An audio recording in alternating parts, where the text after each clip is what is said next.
Taman Pencarian.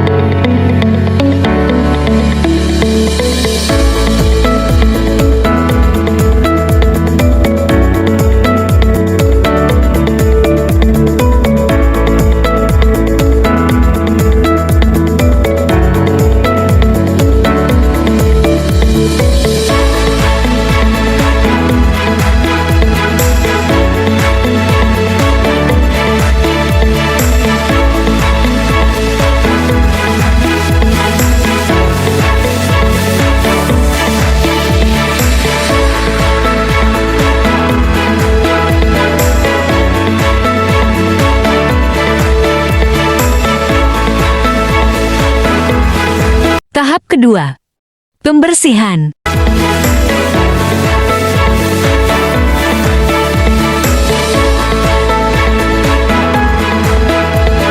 Tahap ketiga, pembuatan.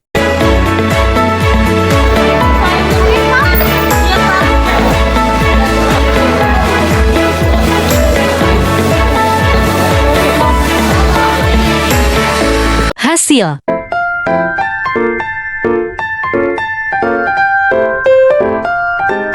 Kampanye tentang pemilahan sampah dan produk yang dihasilkan.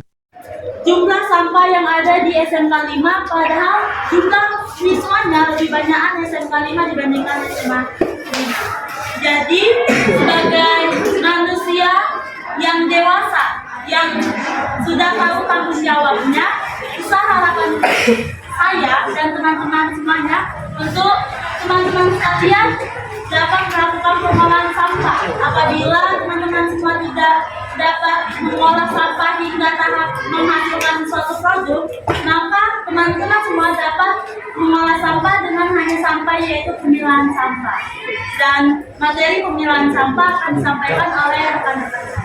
Pertama, saya akan menjelaskan apa itu definisi pemilahan sampah. Pemilahan sampah adalah kegiatan mengumpulkan atau memisahkan suatu sampah sesuai dengan jenis, jumlah, dan juga sifatnya, dengan tujuan untuk memudahkan kita dalam pengelolaan sampah selanjutnya. Kebetulan di SMA 5 ini kita sudah difasilitasi tong sampah 3 jenis yang akan dijelaskan juga oleh rekan saya. Jadi jenis sampah itu dibagi menjadi 3, yaitu sampah organik, anorganik, dan juga medikal. Jadi sampah organik itu adalah sampah yang mudah untuk dikurangi tanpa menggunakan alat tambahan. Lalu yang kedua adalah sampah anorganik. Sampah anorganik adalah sampah yang sulit untuk dikurai dan butuh tambahan tenaga mesin. Dan yang terakhir adalah sampah B3, yaitu sampah yang mengandung zat kimia yang berbahaya atau beracun dan dikurai juga menggunakan alat. Sampah B3 ini bisa dibilang rumit dalam proses pengolahan. Selanjutnya saya akan menjelaskan atau menyebutkan beberapa contoh dari sampah organik. Yang pertama ada sampah dedaunan kering, yang kedua ada sampah tusuk sate, dan yang terakhir ada sampah sayur-sayuran. Dan yang kedua ada contoh sampah anorganik. Yang pertama ada botol kaleng bekas, yang kedua ada botol bekas, dan yang terakhir ada sampah plastik. Dan yang terakhir ada contoh sampah B3. Yang pertama ada styrofoam atau styrofoam. Yang kedua ada baterai, dan yang terakhir adalah cairan kimia.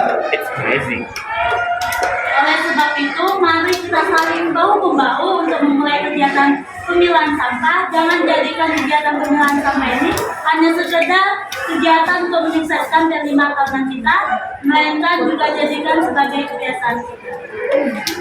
Nah, teman-teman udah tahu kan kalau pemilahan sampah itu bisa mempermudah kegiatan daur ulang, yang dimana itu akan mengurangi jumlah sampah yang tercemar di sekitar lingkungan sekolah kita. Ini adalah karya yang dihasilkan oleh kelompok P5 kami.